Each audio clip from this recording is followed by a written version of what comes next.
Make love to that mic. All right, here we go. Let's go. It's time. Put on play pants. All right, welcome everybody into episode 29 of the Play Pants podcast. He's Jason Ginty. My name is Rod Ryan. We got a lot of stuff that we want to get into. I got to talk a little Astros. We are recording while the Astros are playing, so we'll get into some of that. I've got a great email that somebody sent in that's actually going to morph into our top 5. We will go our top 5 live albums. And of course, Halloween, tick, tick, tick. The countdown is on. But Mundo has to start the podcast today. Mundo's a very dedicated dude here in Houston. And he listens to the Rod Ryan show on the Buzz.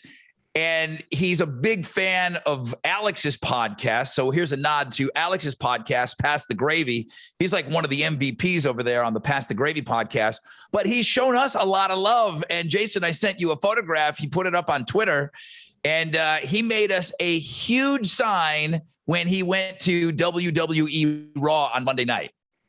I got to be honest, man, because I was on Twitter and it just hit. Like he had just posted it and I started to see all the likes hit. And I'm like, what the hell's going on? Because, we don't post it nearly enough on Twitter. And I see it and I'm like, oh, that's cool. And then you text me, you're like, holy shit, check it out. Mundo did this. And I'm like, holy crap. Because he did something like that a few weeks ago. And he just wrote Play Pants. It looked like on the trunk of the car and on his poster board. It went in. Yeah. Dude, I was like tickled with that. I thought that was fucking cool as hell. And then I saw that, and I swear to God, dude, I'm sitting there and I'm looking at it, and I kind of felt a little tear. I felt it kind of welling up, and I'm like, I don't even know who this guy is, and I love him. I think it's so great, man. How cool, Mundo! You're a damn rock star. I can't wait to come to Houston and hang out with you. So, WWE Raw is a live event and you always see, people holding up signs. Now, I didn't watch Monday night. So I imagine those guys, if they would have got on TV, they probably would have sent us something like a screen cap or something. But I don't know if he got on TV, but I think he sent it to me and I'm like, man, thank you so much. I said, man, I'll be looking for you on TV because he also emailed me. And then he even said, he goes, well, I don't know if I'm going to make it on TV. I'm a little drunk. This was before the damn wrestling even started because the picture was him outside of the arena and he had our sign with him. So Lord knows if our sign even made it in there because I haven't heard from him all week. But Mundo, we love you. And I really, really appreciate the Play Pants podcast love on the live events.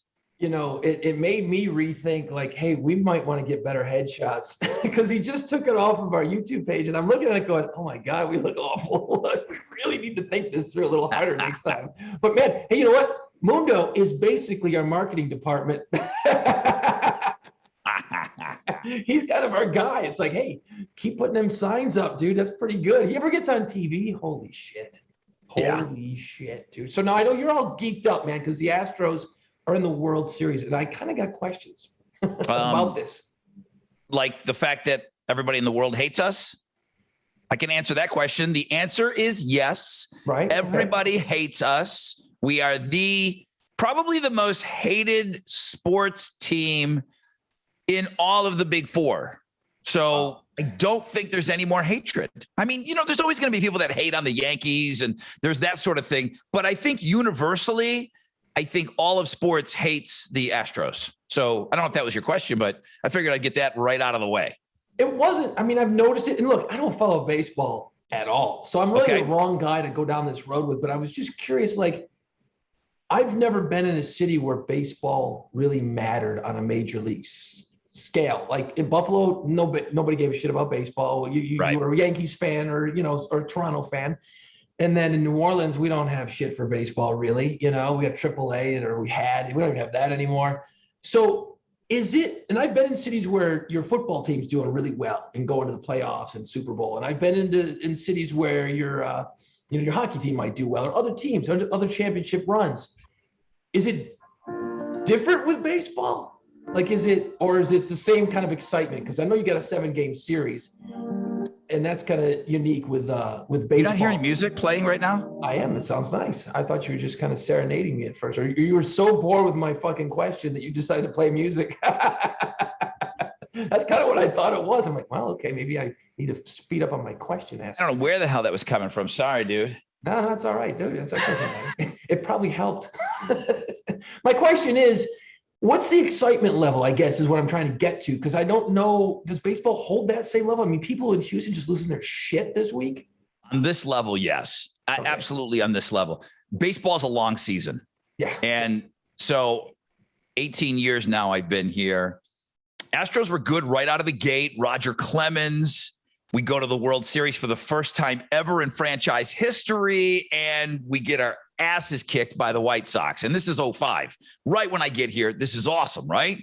Yeah. And then we become the worst team in the league forever, dude. We lost 100 games several times. We had the first pick in the draft more than twice, okay? So, oh yeah, I do. You know what? I remember that because I think we were the AAA team. The Zephyrs in New Orleans were the AAA, and we used to, and they used to make jokes calling you guys the Lastros. That was the big, absolutely. The Lastros. We were the worst team in the league for the longest time, but we were playing the money ball, and just like the movie. So we were building, and then 2017 we go to the World Series and we win, and it's the greatest thing ever. But back to your question. First and foremost, Texas is football. There's no question about that. Fight me on that. But baseball really matters the first 2 weeks of the year. Then there's 1,000 games. And then the last 2 weeks of the year and into the playoffs, it matters again. Right. It's not that it doesn't matter. It's just always there. There's less pressure because there's so many games. You know, with football, there's now 17 games. And it's just like college football. How many games are there? 10, 12? Every single game seems like a playoff game. And baseball, there's just so many of them. So if they lose, it's like, oh, okay. You know, the Atlanta Braves, who were playing, had a losing record at the halfway point of the All-Star game. And they made it to the World Series. That just shows you how long they have to climb out of that last place type of deal. Right. So it does matter, especially World Series, bro. Yeah. It's a Super Bowl atmosphere. It really is. It's amazing. It really is. It overtakes the whole city. That's all anybody really wants to talk about. And the Rockets are just starting up right now. And, you know, it's a young team. It's just all baseball. And the Texans suck. I mean, flat out. The Texans flat out suck. So it's taken the sting out of that too. It's just everyone is focusing on baseball. No, I'm not a huge baseball fan, but I've been to plenty of games. I've been to pro games. I've been to AAA games, and I like going because it's relaxing. Okay, I'm sitting there, I'm drinking a beer, I'm eating popcorn, I'm eating pizza, and I'm swatting at bees like the guys in the outfield, and I'm just chilling. It's a nice, relaxed atmosphere throughout the season.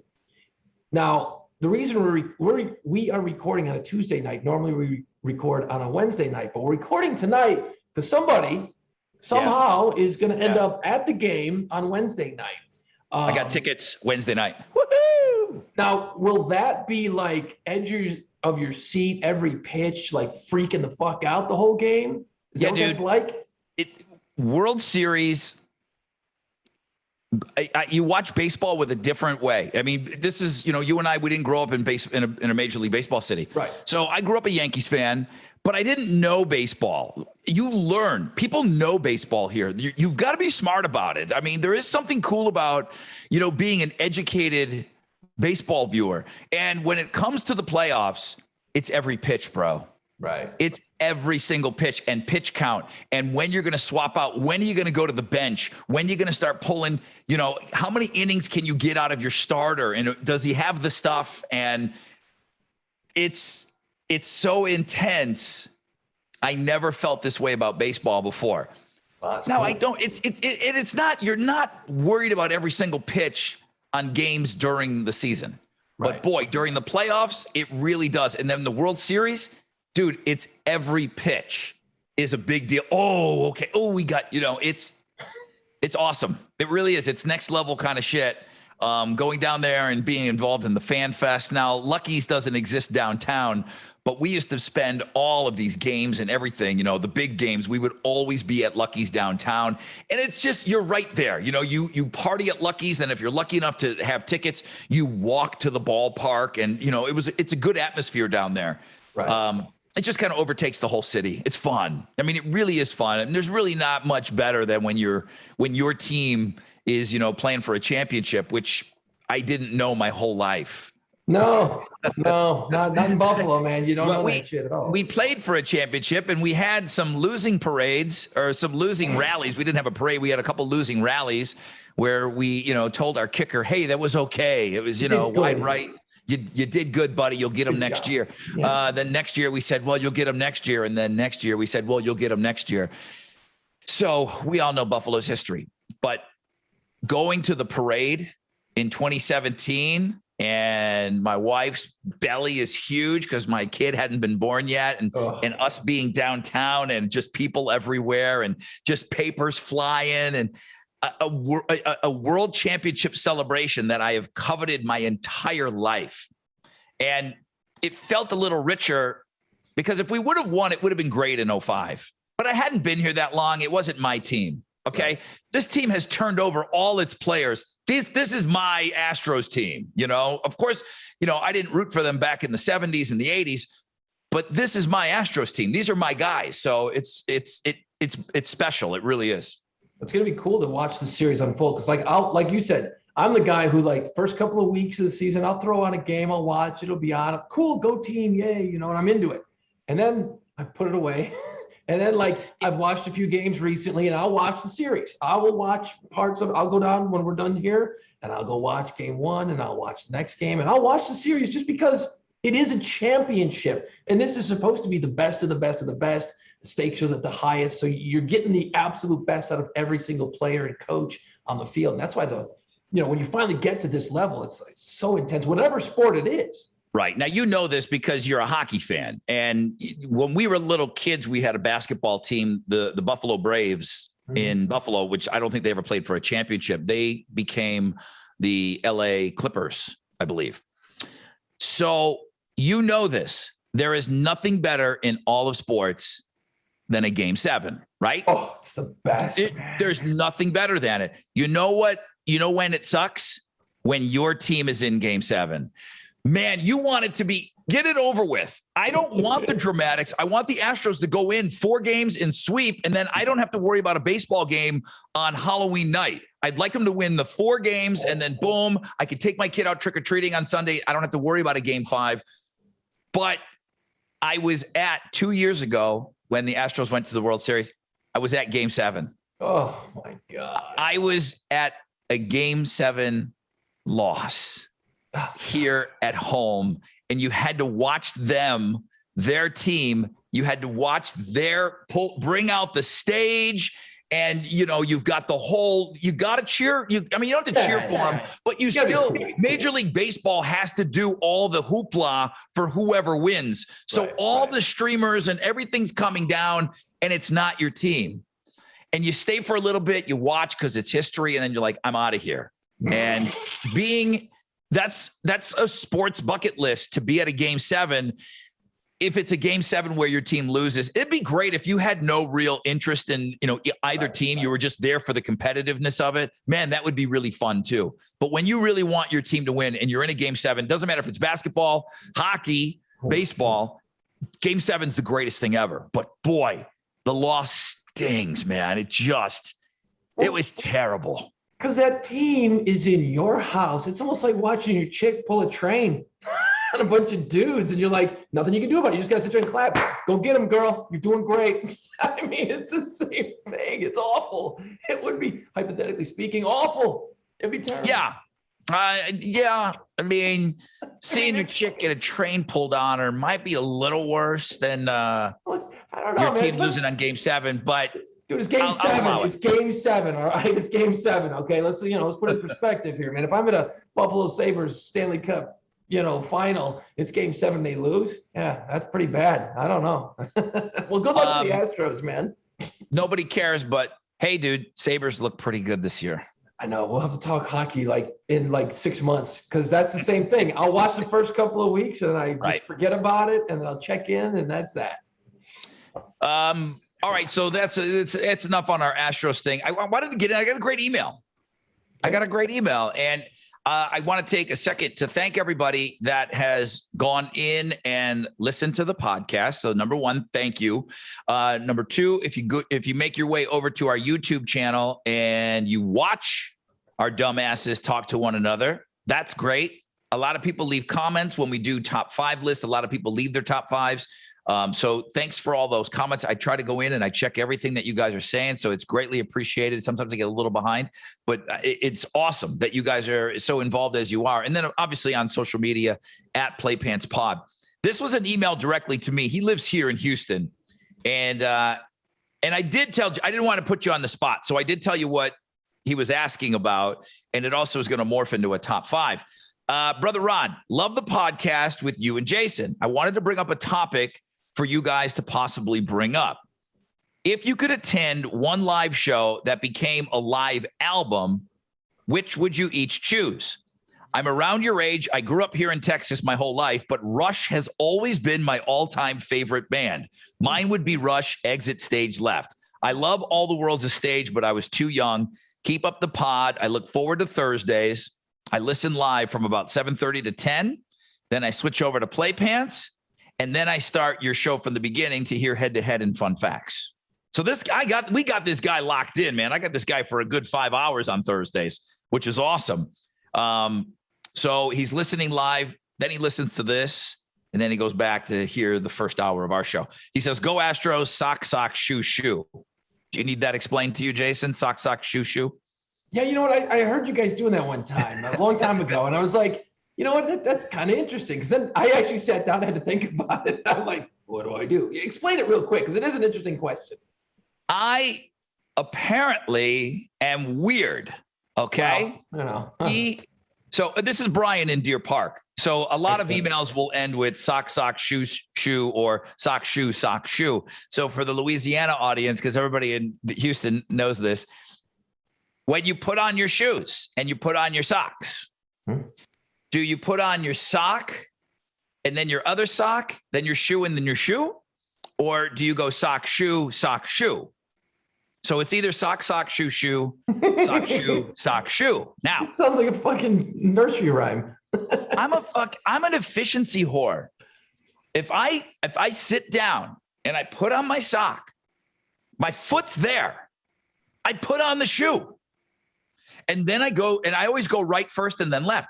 Then my left, I put on my sock, my foot's there, I put on the shoe. People think I'm insane.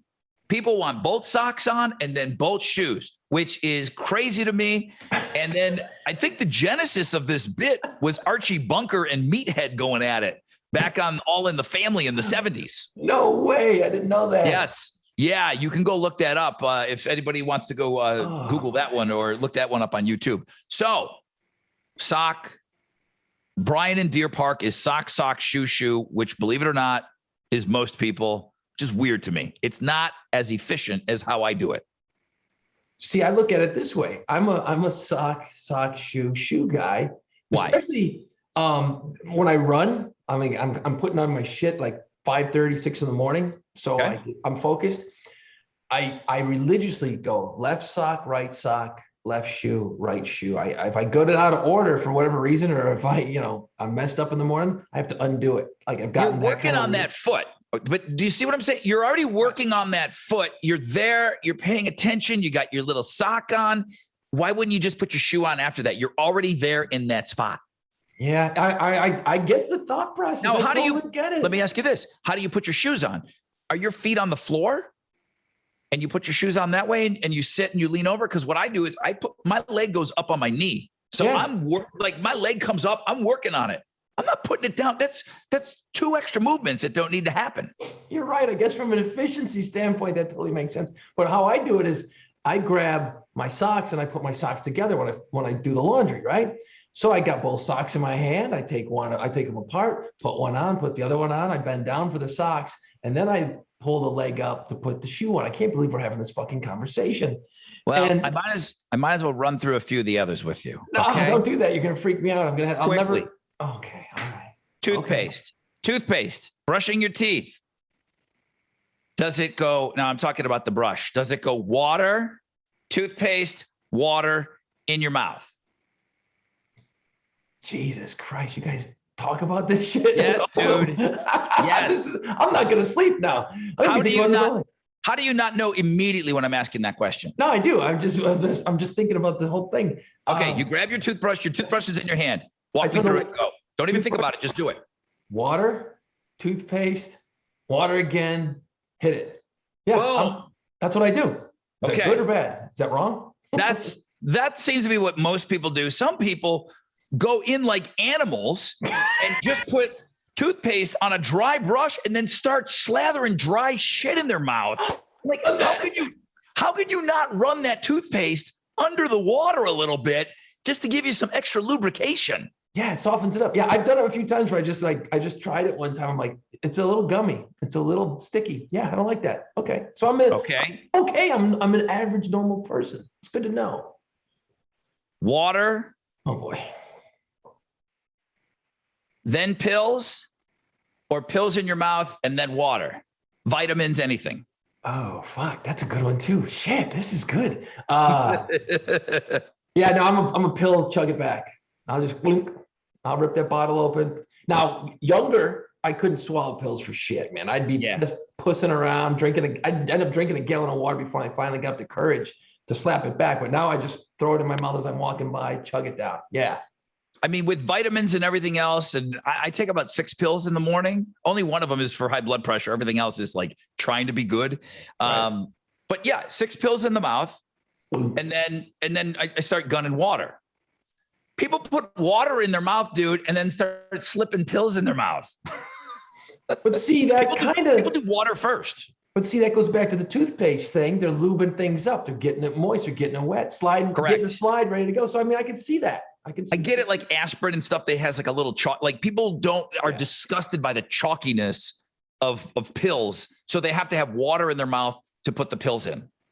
It's weird because when I was younger, I was like, I had to do all that. I have chugging water and I'd be like, then I'd have like a sandwich ready to go to get the taste out of my mouth. Now that I'm older, I'm just not giving a shit anymore. I just don't care anymore. Okay. I like those experiments. Those are cool. Oh man, and then throw the water. Sit or stand to wipe your ass. Last one. What the fuck? Mm-hmm. This is a horrible visual. I've just painted it for myself. I sit. Like you reach in between, or you go like you perk up a cheek. Obviously, I'm a stander. I stand up, and it's weird to me. Like I found out one day that people sit and wipe their ass. I said, "What? I'm not gonna go for a fucking walk, bro." I have a 3-year-old. We have to stand up to wipe our ass. Okay, yeah, that's I hate that. That was the worst part of parenting. When did you transition to just sitting there and wiping? I do it the same way I did when I was a little kid. Yeah, I never transitioned. That's interesting. No, I got long fucking chimpanzee arms, dude. I got the arms, bro. I got long ass arms. They're knuckle dragging. I can go around twice and still get in there, man. I got long ass bendy arms. Yeah, no, that's a really good one too. Stand when I wipe.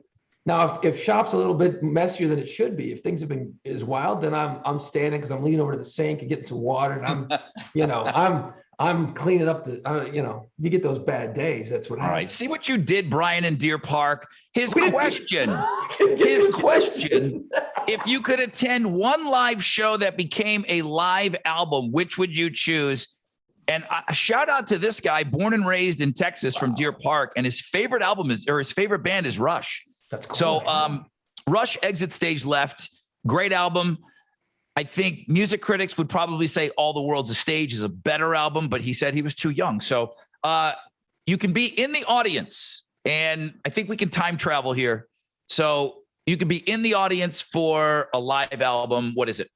God, that's good. I've been thinking about this for a while. I don't know if they made an Allman, so this one might not count. So I got an alternate. If I could be in an audience at a concert anywhere in time, it would have probably. But it had to be a live recording. It had to be. They had to make a live recording of it. They did. They totally did. Live Aid, Queen, 1985. Oh, good one. 20 minutes. It's probably one of the greatest live performances of all time. Yeah. Can you imagine? I didn't even think about that. At Wembley, in that crowd. I mean, I know I'm a later in life Queen fan. It took me a long time to get there. You know, when the movie came out, I was starting to see all the hype. I'm like, all right, let me dive into this a little bit more than I have. I was a Fairweather fan. And then I dove into it. Then I saw the movie and I'm like, oh shit, now I get it finally, you know, and to sit there and see that. And they were primed. The pump had been primed. They had been playing stadiums leading up to that show all over the US that summer beforehand. They had greased the wheel, man. They were rehearsed, they were tight. Freddie knew how to work that huge crowd, that huge stage. I mean, that's why Queen's performance was so great. They had been doing that same performance for so long ahead of time. That's where the album, or that's where the movie is wrong. And people that are hypercritical of biopics, if you watch the movie, they led you to believe that they were broken up and they got back together for Live Aid. Right. That's not the case. And you got to watch these movies and don't be a music snob. And I get it. You know everything. And Freddie's on that, you know, they didn't even do that song. They didn't have that song by the time they played in this club and all that. Doesn't matter. They did the show. It was phenomenal. And they went on to play afterwards, but they weren't broken up before that. No. So that would be the movie led you to believe that was it. Right. But that would be, you know, and like, again, I'm not, you know, just to be at that and see that and just to feel that experience. Oh my God, that just would be unbelievable. How about you? What would you, what show would do it for you? Changed my life. Kiss Alive 2, 1977. And if we could time travel, because I don't know if I would have enjoyed it as much if I was, you know, we could play this all day. Do you go back at this age and you're in the audience, whatever. But when I saw that album, that's when I got into Kiss. Right. So Kiss Alive 2 is not even a better album than Kiss Alive 1. But kind of the same thing, Deer Park over here, kind of like Brian. I'm choosing the album that meant something to me. Holy shit. Okay. Gene Simmons is so horrific looking on that because there's this sweaty picture of him, the demon, and he's got the hair and the blood. And he I couldn't believe it. I'm like, what is this? And that's when I got into them. That show, again, if there's going to be super diehard people, they're going to say, Rod, there's no live stuff on that album. Which that we could sit here and do a whole podcast on whether any of these live albums, is there even one note of live guitar, drums, or vocals on there? Right. I can tell you that album was recorded on my birthday. They started doing recordings in the Forum in Los Angeles, 77, August 26th, my birthday. And they were doing like 3 or 4 shows. The basic tracks for Alive 2 were from Soundcheck. And then they piped in the fans and everything afterwards. But I think Alive 1 is thought of as a way superior album, but Alive 2 changed my life. So to be in the audience for that. Now, follow-up question to you. Have you been in the audience for a live recording that wound up being an album? Wow. And the answer is yes, if you were with me. No, I know the one you're thinking of is the Bare Naked Ladies in Buffalo, because didn't Jason Priestley make a movie of it?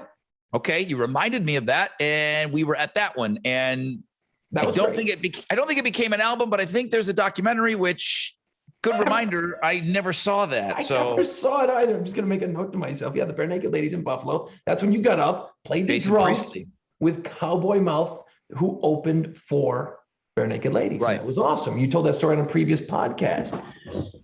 If You Were With Me in Biloxi, Mississippi, Family Values, Korn, Limp Bizkit, Orgy, Rammstein, and Stained, I think.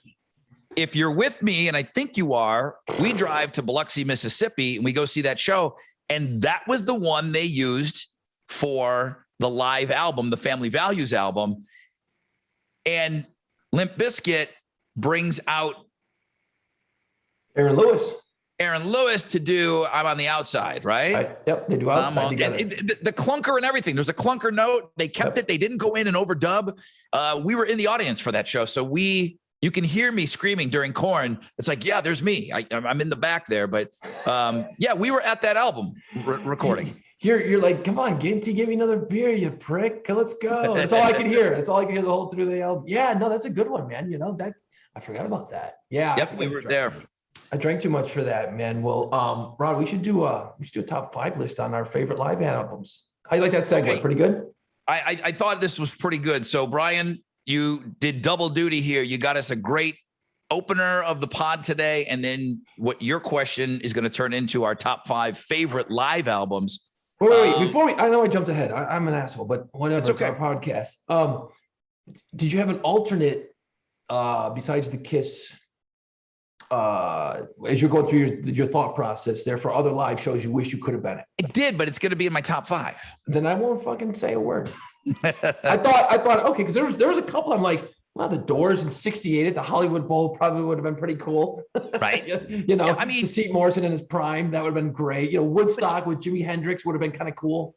I was going to say, with you bringing up these super mega, I wasn't even thinking of mega festivals. I was so focused on bands that I didn't even think about, wow, like, dude, hey, dummy, go to Woodstock, which I did go to Woodstock. There's another live album that I'm on. Woodstock 94, right? Woodstock 99, the 99. One that they burned the place down. That's the one that I'm at. You can hear me during Kid Rock, Bow with the Bop. Yeah. Hey, Ginty, get me another beer, asshole. Yeah, it's weird. I wasn't even with you and you just yelled at because you're drunk.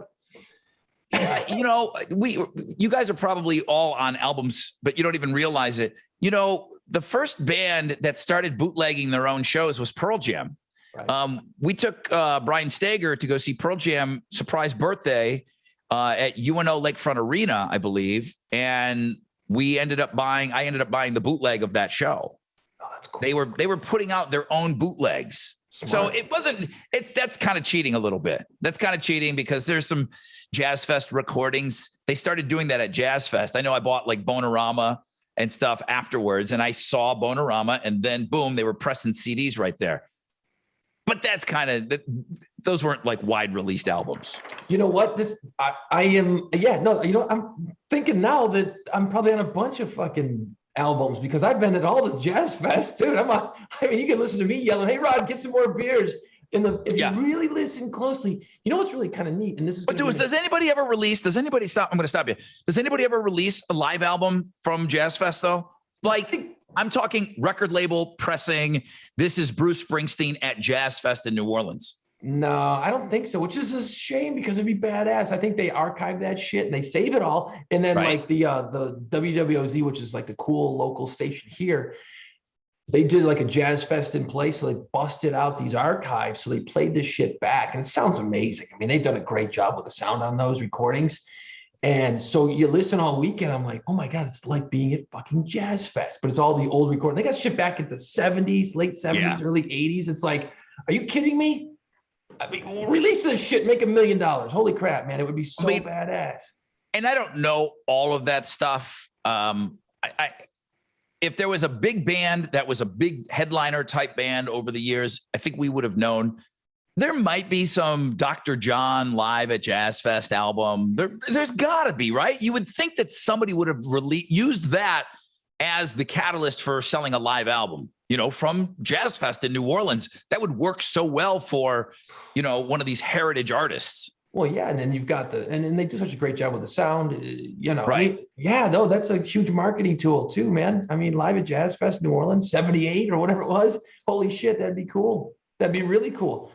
All right, so we're going to do our top 5 favorite live albums, but first I want to take a break and I want to talk about the Pirates. Pirates of the Quarter. You guys hear me all the time here in Houston. I'm talking about, one of my all-time favorite cities, New Orleans. And the New Orleans that you love is coming back, my friends. Pirates of the Quarter recently named by Travel and Hospitality as 2021's Innovative Tour Company of the Year. Innovation, okay? And they just found out that Luxury Travel Guide named Pirates of the Quarter as the 2021 Cultural Tour Company of the Year. Congratulations. No other walking tour like it. I can tell you that from firsthand experience. I've been on the tour. There's no walking tour like this in New Orleans, okay? It's rated 5 stars. It's a ton of fun. You're drinking, you're partying, you're learning, and you're having a good time. And you got pirates kind of walking you around and telling you all the deep, deep history, real history now, not made up stuff, real history and things that were going on in the French Quarter back in the day. So discover the pirate history in New Orleans, piratesofthequarter.com. Spots are booking up fast. Be sure to check out their pirate pub crawl. That happens on the weekends. Go from bar to bar, and you're hearing absolutely the craziest stories of New Orleans. Details on the link everywhere you get this podcast and at Pirates of the Quarter. You know, Rob, we had the Halloween parade over the weekend. All right. The crew of Boo went down, and it was a success. I mean, it was great. They, it was okay. huge. I got to ask you about this. It was a success, but then I heard that it was cut off midway. What happened?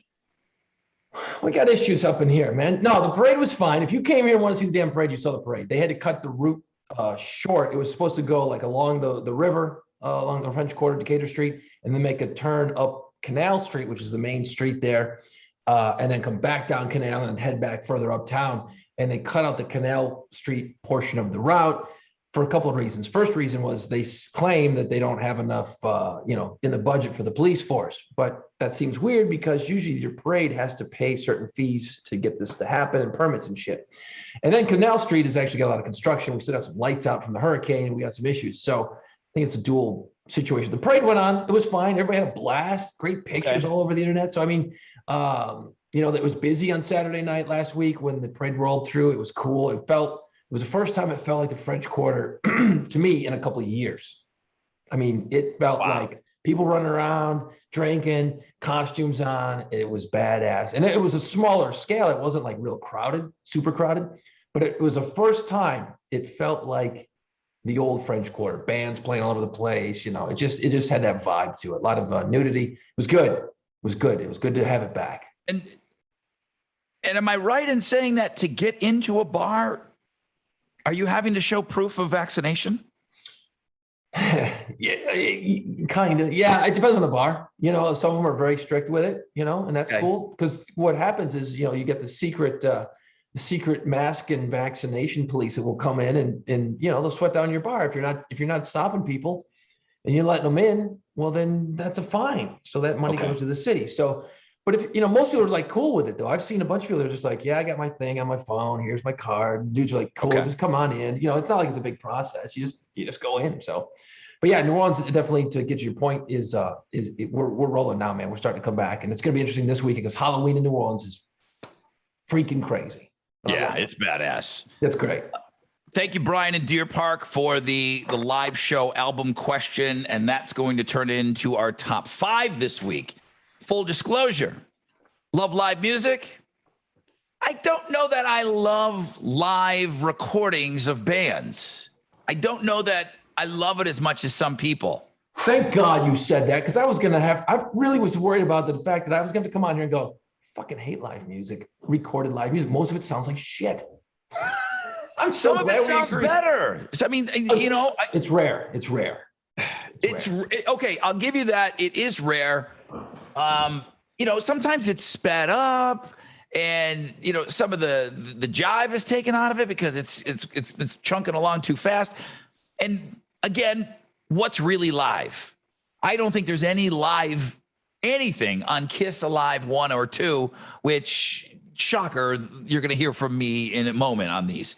Paul also even said in different interviews, he's like, look, what's wrong with going and sweeten things up? If something, a microphone's not picking something up right, or somebody hits a clunk, we're going to go and fix things. Come on. Sweeten things up is one thing. A little bit. Changing out every single note is another thing. No, that's not And then, I mean, when it comes to Kiss, and I don't want to sit on this, but there are songs on these live albums that are not Ace Frehley. He couldn't even show up to do the overdubs. That's true.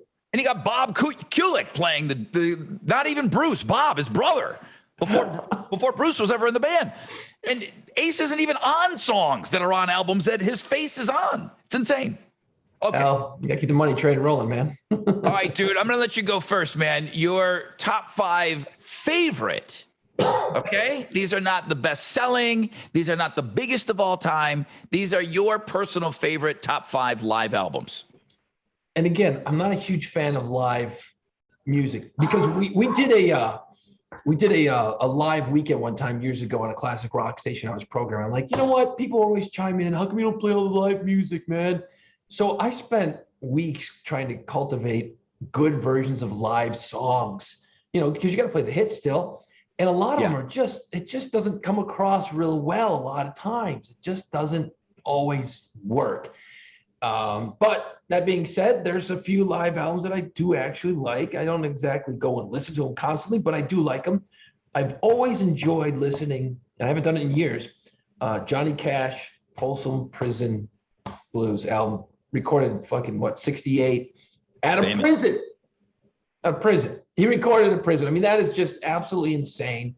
It sounds great because there's not a lot of people getting in the way, not a lot of noise, and it's simple, and it's Johnny Cash. It's the one that really kind of reinvigorated everything. It really got a kick in the ass. And I'm not it's one of the great live albums of all time. Just great. I mean, that's gonna be on every Spin magazine, Rolling Stone magazine, greatest live album ever. I wanted to sound cool, actually. I don't want to listen to that at all. No, I'm kidding. I actually like that album a lot. Number 4, my favorite live album, Van Halen actually did a decent job with their Live Without a Net they put out in the 90s. It was Sammy singing. I'm sure they went in there and sweetened it up. But because I only saw Van Halen once at the time, I went and I'm like, well, let me buy that. And I sat down and I watched it. I watched the whole thing. And I'm like, wow, that was really great. And I've never watched it since. Okay, just because you said that, what is Right Here, Right Now? Is that another? Did they do 2 live albums with Sammy? Yeah, they did. I have to look at it. I got it over here. Of course, I still got my CDs like a dick. Okay, no. Yeah, they did another one, which was good too. But Live Without a Net just was them. They were all younger. They didn't have as much stuff. I think they ended up doing like the Who's Won't Get Fooled Again at the end or something. But that was the singer of Van Halen that could sing live. So that's it sounds great. There's a reason that Van Halen with David Lee Roth never put out a live album. I mean, there's bootlegs and everything. I mean, go look up some of that old US Festival stuff, okay? Listen, people were so critical of Dave, and they're still critical of Dave right now that he can't sing. He never could sing live. I'm sorry. He's the greatest front man of all time. I will not take any shit on that. He's the greatest of all time, except for the singing. Thank God he had all that other stuff going for him, man. Except for the singing. Damn it, he had everything but that. Yeah. So okay, so Van Halen. I knew you'd have Van Halen in there. Yeah, and then number 3 is, this seems too obvious, but it's Nirvana's Unplugged in New York that they did for MTV. That, I went back and actually put that on recently, and man, it sounds good. It sounds good. There's there's a heaviness to it with Kurt Cobain, obviously still, and especially now you always find out, because now that Dave Grohl's doing a lot of more interviews for his book. You're hearing more little tidbits of stories coming out about Nirvana. He's talking a little bit more about that band finally after all these years. And now that just adds more weight to these songs. When I hear a Nirvana song, I'm hearing it a little bit differently now that I'm learning this new information. So Unplugged in New York is great. One take. Yeah, that's what makes everything is done in one take. Kurt would not do it again. Nope.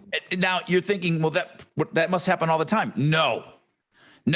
All bands, live albums, they're like, live here from here. That shit was taken from 4 shows before, 4 shows after, everything else. Kurt, one take. Yep. Everything, one take. You think he played Smells Like Teen Spirit? Hell no. They're like, dude, please play the hit, play the song. No, I'm not doing it. As a matter of fact, I'm bringing in some guys you never heard of before. Huh? The Meat Puppets, right? Yeah, I know. Fucking Meat Puppets. What are they? I thought maybe Chris Cornell would be coming out, or all your Seattle buddies. Nope. Here comes the Meat Puppets, and we're gonna do some of their deep tracks. Then we're gonna do a Lead Belly song. They're like, what are you doing to me? Can you please do a hit? Yeah, they did the Bowie song, "The Man Who Sold the World," which wasn't a huge hit, right? Bowie. It's like, but now you look back on it, it's genius. Yeah, and the only reason he was allowed to get away with it is because, well, Nevermind they were the biggest thing at that time, so he could dictate what he wanted to do. Number 2, Kiss Alive. I mean, how do you not? I mean, it sort of set the mold, really for that whole live album, the newer stuff in the 70s. Let me ask you this, Rod, and I think we've talked about this before, but I want to bring it up again. Without Kiss Alive being successful, was Kiss gonna just kind of go away? Because they were having some trouble at that time. Big time. They weren't selling albums. Those first 3 albums didn't sell. Genius to put the live album. It was a genius move. It was obviously a stroke. It was brilliant. Yeah.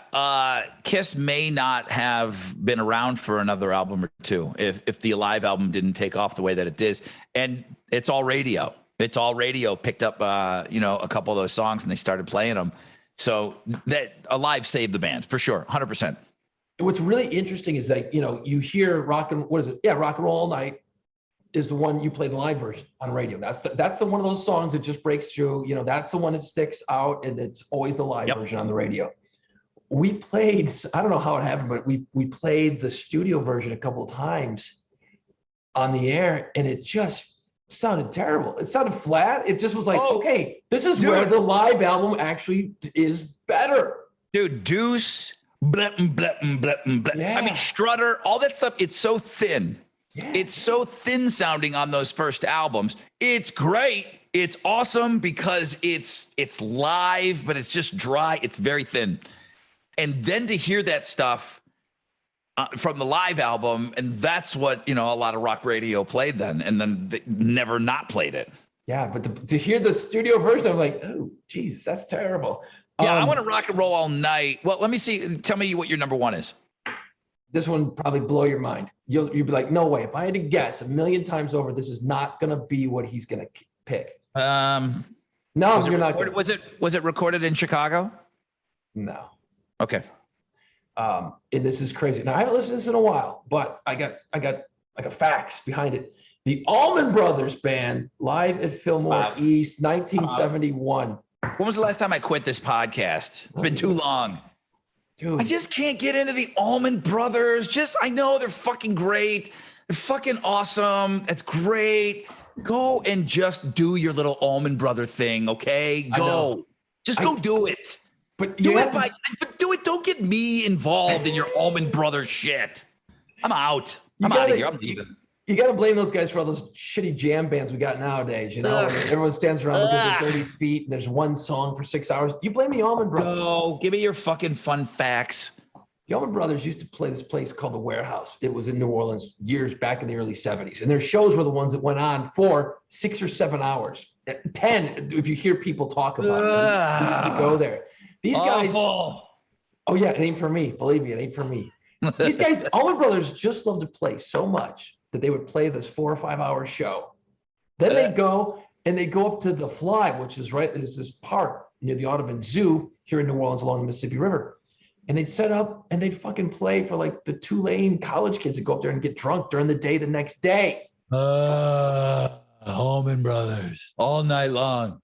Oh yeah, no, there's like 12-minute songs on there, but it sounds so great. I know, it's terrible, but it's great. I love that album. I don't know, and I've tried to tell you, I've tried to turn you on to a couple of things like Blackberry Smoke, and there's this kind of Southern country rock. I mean, I've never really been a Skynyrd guy, but this stuff is cut from that cloth.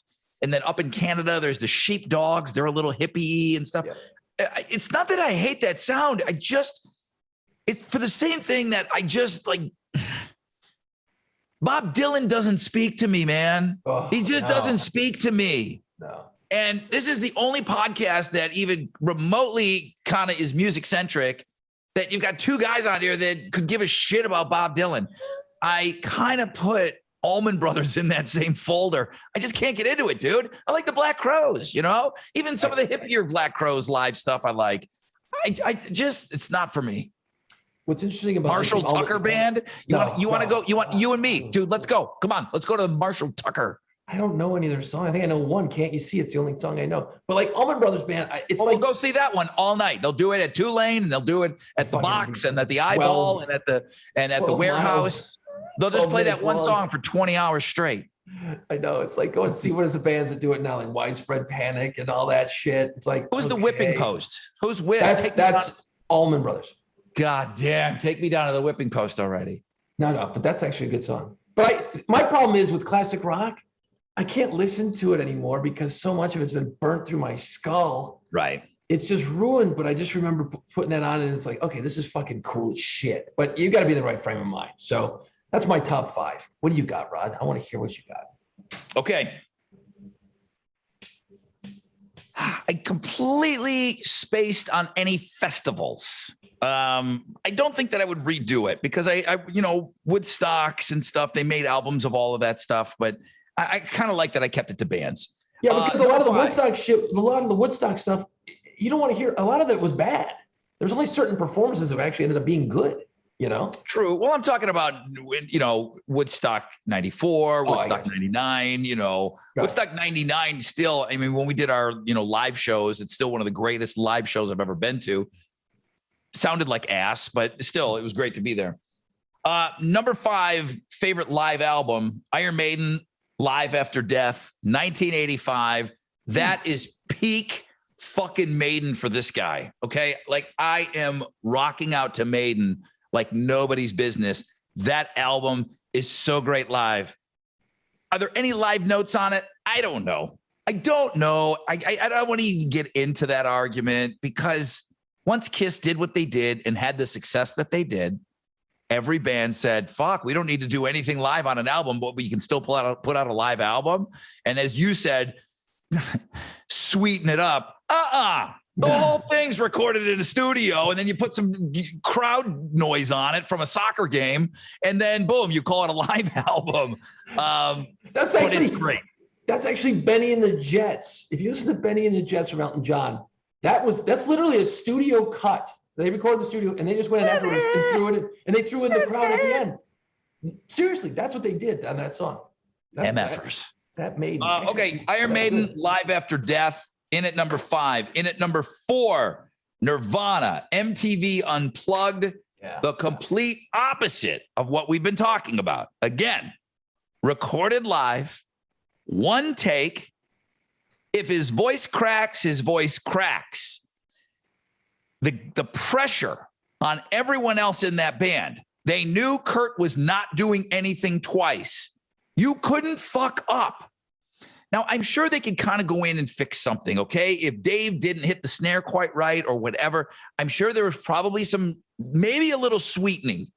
But Kurt's guitar, Kurt's vocals, you're not touching it, and we're not even going to play most of our hits. It's awesome. The Lead Belly song is ridiculously great. It's unbelievable. And the stuff that they did with the Meat Puppets, amazing, and that's where we kind of saw Pat Smear, like the fourth. Who's this fourth guy? Who's this guy here? Where'd he come from? Turns out it's Pat Smear of the Germs, who Dave never let go, and he's in the Foo Fighters now. So that Nirvana MTV Unplugged is pretty amazing. Did you hear about Dave Grohl almost didn't play on that? Did you hear that story? Kurt almost didn't let him play drums for MTV Unplugged. Well, did it have something to do with him having to change the sticks? Yeah, because he's playing too fucking hard and heavy, and they put the brushes for him to play it. He's like, oh, okay, this is better. No, they went out and got something. They're called rocket sticks. Okay. And what they are is they're bamboo. Oh, and that's what it was. And they're like roped, tethered together, whatever. And it's just these little bamboo sticks. And maybe you've heard of brushes before, like jazz guys would use brushes. So brushes would have been too light, but yeah, he's using these bamboo, I think they're called rocket sticks. And he had to tone it way, way back. Yeah, but yeah, I did hear some stories about that. And I don't think Dave had ever used those sticks before. So much about that album. I really hope someday that they do just a documentary on that album. Kurt showing up, not being in a good mood. He's got terrible stomach problems, everything. They don't know if it's going to happen. Kurt wanted it to look like a funeral. He wanted candles.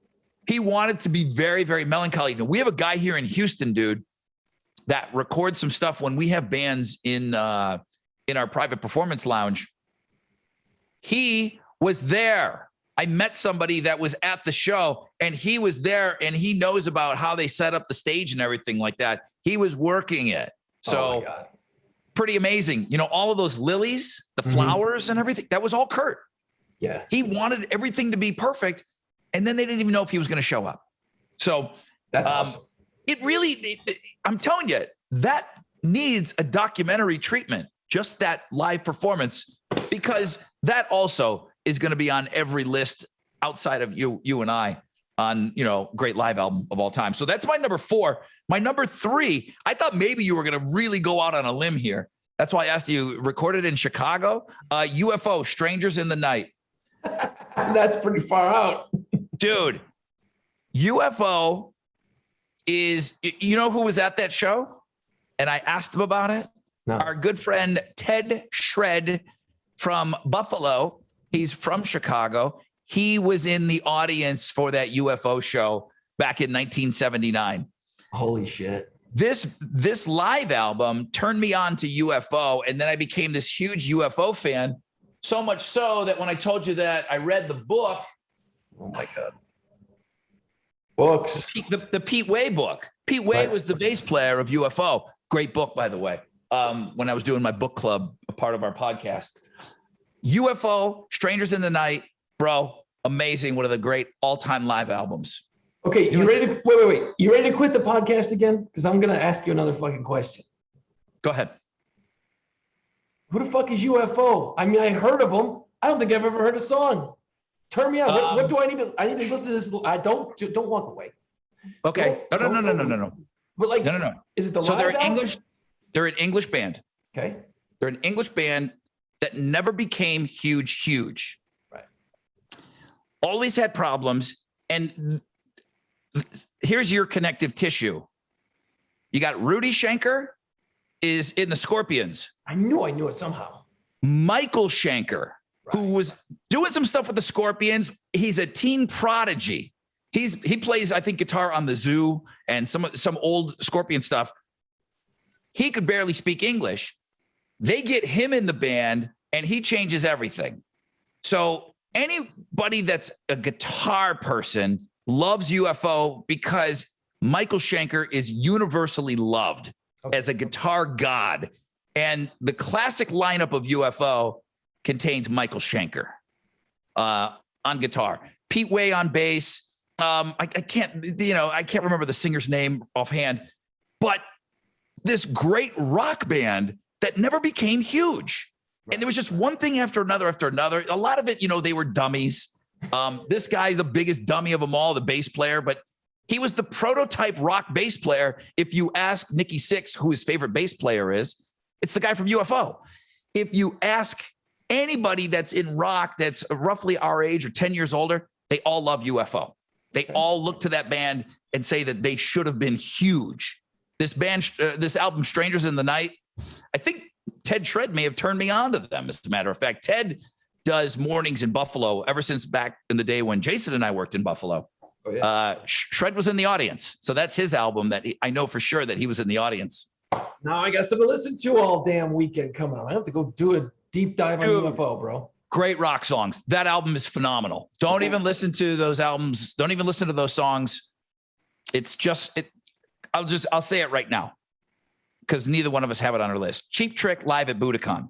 Have you ever heard I Want You to Want Me in the studio? It sucks. It's terrible. Okay. Thin, right? Just thin. Just no energy. No nothing. Same thing. Some of this UFO stuff. It's just it's the weirdest recommendation to get into UFO. You got to get the live album. Huh. Okay. All so that's my number 3 all-time favorite live album. I just worked out to it last week. All right. Gonna have to check it out. There you go. In it, number 2. It's a better album, but it's not what turned me on to Kiss. Kiss Alive is my number 2. It's a better album than Alive 2, but I got Alive 2 as my number 1 because that's what got me into the band. And it's just the importance of it. You were right to put Kiss Alive on your list. It's a better album. It really is. It's phenomenal. Yeah. But I got 2 Kiss albums. I got Kiss and Alive 2. I got Alive and Alive 2 at my 1 and 2. That should come as no surprise to anybody that we got Van Halen and Kiss on our stupid list, man. It's like, I don't think we've gone one podcast without bringing up those 2 bands once. But now this UFO thing's got me like intrigued. I'm like, can't wait to go listen to it, man. You're going to love it, dude. I promise you're going to love it. And everyone listening right now, UFO is this phenomenal band. If you listen to this, you probably hear maybe on Sirius satellite radio, Eddie Trunk. That's Eddie Trunk's favorite band. And I like Eddie. I met him once. I don't know him, but that's his favorite band, I think. So it's like, wait, that guy knows everybody, right? Yeah. UFO. Dude, so great. Now, I'm going to get shit because I fucking work at a classic rock station. Someone's going to say, How can you not know UFO? No, I know of UFO. I've heard them. When you said Michael Schenker, I'm like, yeah, Scorpions and the whole guy. But they never had a hit. We didn't play no damn UFO on the radio. I guarantee that.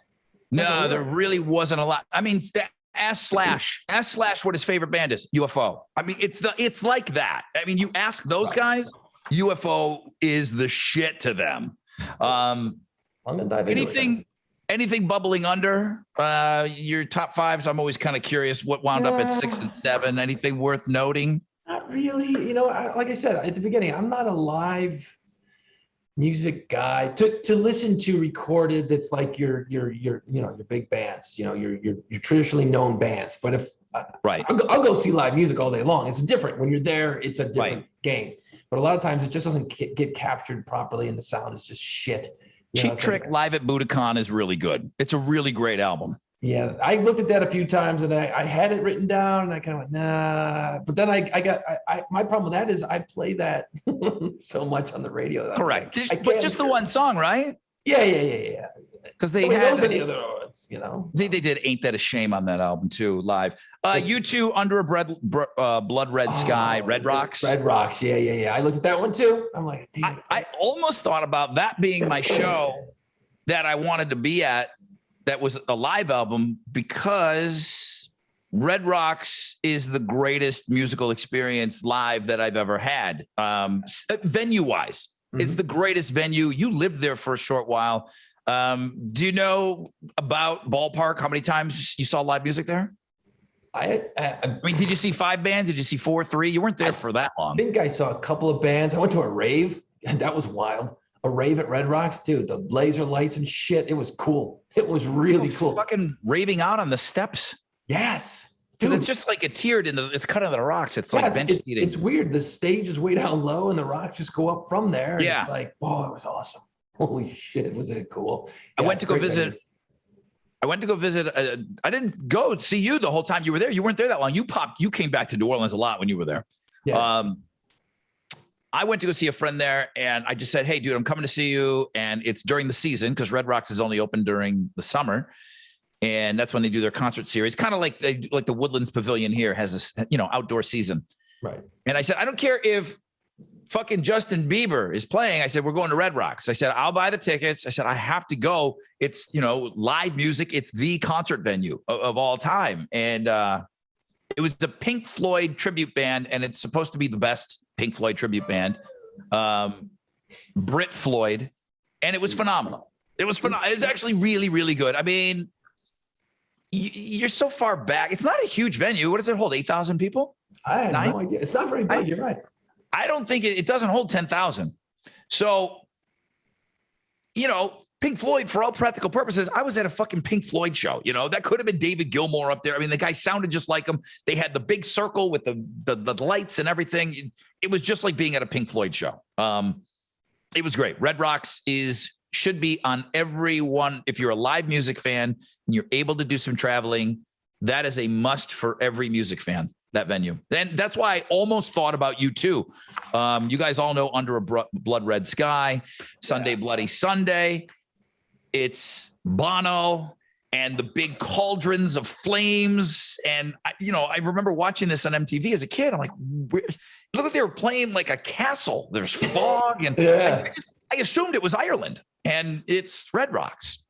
9,500 people is capacity for Red Rocks. It's a small all right. So venue. Not 10,000. Okay. Very good.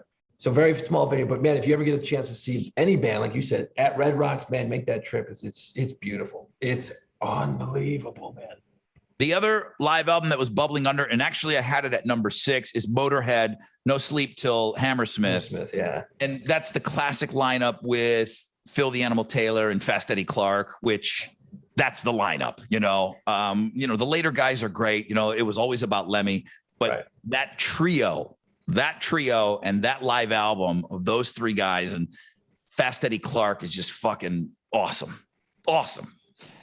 Now I got live albums to go listen to. Well, Rod, I'm gonna take a break real quick, but I want to talk about real briefly when we come back.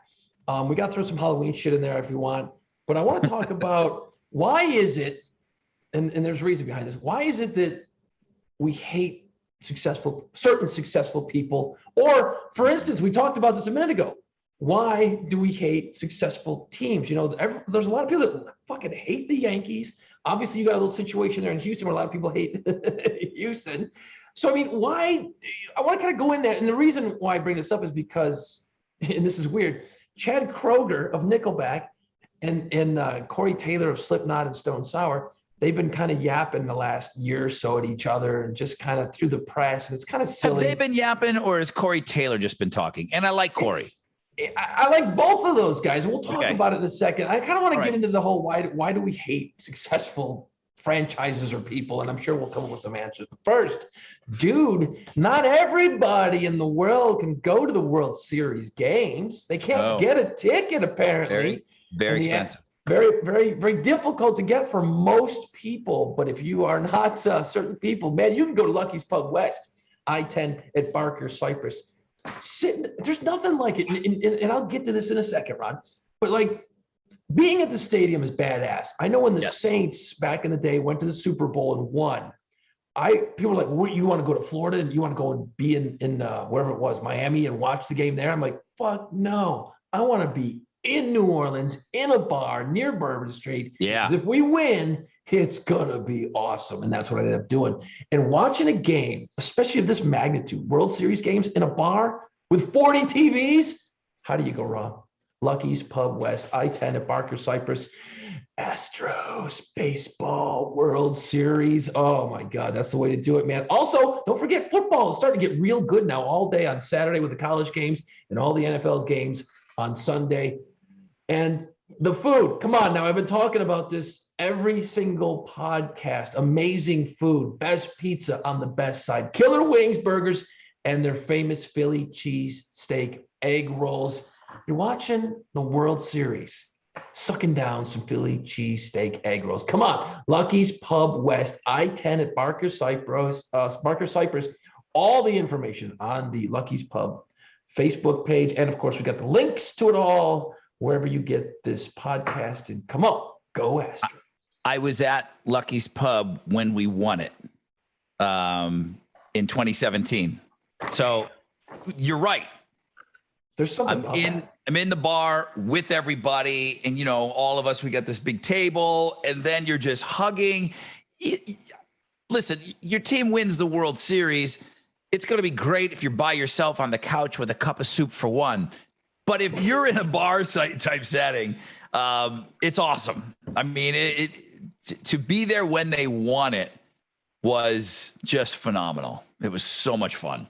And you brought up a good point. Like, you know, when you said, what was it, 2005 when they won it, right? No, when they went for the first time, and I just went there. Yeah. And they lost, right? And you're like, well, you know, it's kind of not swept, I believe. It's not my team. I haven't only been here a couple of months, so I don't have like love for them. But later when they won, it's like, holy fuck.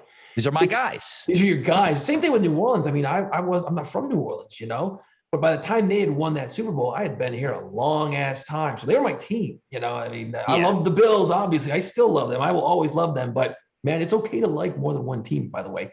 And I love the Saints, you know. It's actually quite helpful to like more than one team, because when, you know, I became a Saints fan too. I was there 8 years, and the complete team turns over in the time that you're there. Those are all your players now. Yep. So those are your guys. And of course we knew the guys, you know, interviews and everything. I'll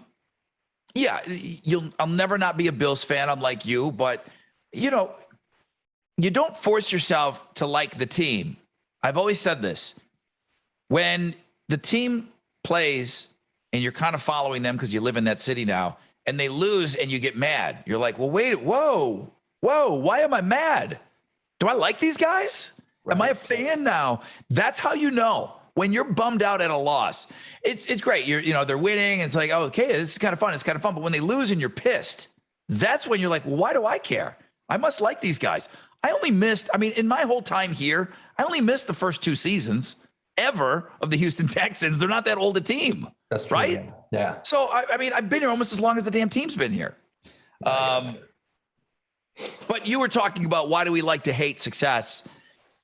Because Tom Brady is a piece of shit and I can't stand him. And I'm teaching my kid that right now. Every time, it's so funny. Every time my kid, because constantly they're talking about Tom Brady on Sundays. TV's always on, and she just knows, man. She's 3.5, and she's like, Tom Brady. They'll hear. She hears it. She could be in the other room and hear Tom Brady. She goes, boo. We boo Tom Brady in this house, except for last week when he gave that kid his hat. I told my kid, I said, look, I don't like Tom Brady. He's the best at what he does. He just beat daddy's Bills for 20 years. And I had to deal with him. But he did something very, very nice. And we watched that moment where he gave the cap and she said, oh, Tom Brady, boo. I said, well, that was really nice of him. Yeah. That was really, really nice of him. But I enjoy hating him. Like you and I growing up, I enjoyed hating the Dolphins. They used to be our nemesis. And then that kind of went away. I still hate the Dolphins, but the Patriot hatred in Buffalo, they don't care about us. They beat us all the time. Right. It was more, we hated them because we got our asses handed to them for 20 years, twice a year. It's funny because I was talking to my wife the other day about that. She's like, I hate Tom Brady. I said, well, wait a minute. Hold on. I hate him. Now you're not she's not she's a Bills fan just through, me. She likes him. She wants to do okay, but she doesn't give a shit one way or another. She doesn't have the history of 20 years of taking an ass beating by Tom Brady's Patriots. She doesn't have that. And she's like, you're right in the rear end. Yeah. She's like, I just don't like him. I'm like, okay, wait a minute. Let's back up the bus just real quick here. I go, okay, he is the best at his job in the world. Okay. You can't deny that. His work ethic is second to none. He's rich as shit. He's married to a fucking supermodel and he keeps winning championships. Why do you hate this guy, man? What does she see in him? Giselle. What do you see in him? Jesus Christ. He's got good hair still. He cares. He gives a shit. He puts the work in. He's playing the game at a higher level at that age. He runs slow. Would you say something bad, please? He wets the bed. He's afraid of the dark. Something. There's got to be something there. Okay? I hate this guy. He sock, shoe, and is pissing everybody off. That's what the problem is, man. Not efficient. And I get it.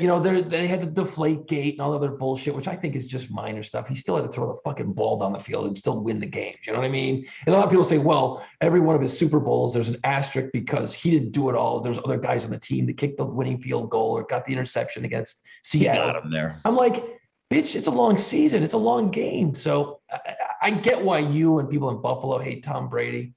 I totally get it. But man, I hate him. It is something to go, wow, motherfucker's still going. I enjoy hating him. I like hating him. I know. Don't take this from me. I want to hate him. I want to hate a few things in life. I still want to hate on him. I still want to hate on the Dolphins. Bills, Dolphins this weekend, squish the fish. Go ahead. Every time. So tell me about, I saw this video. I saw Chad Kroeger. It was a weird video.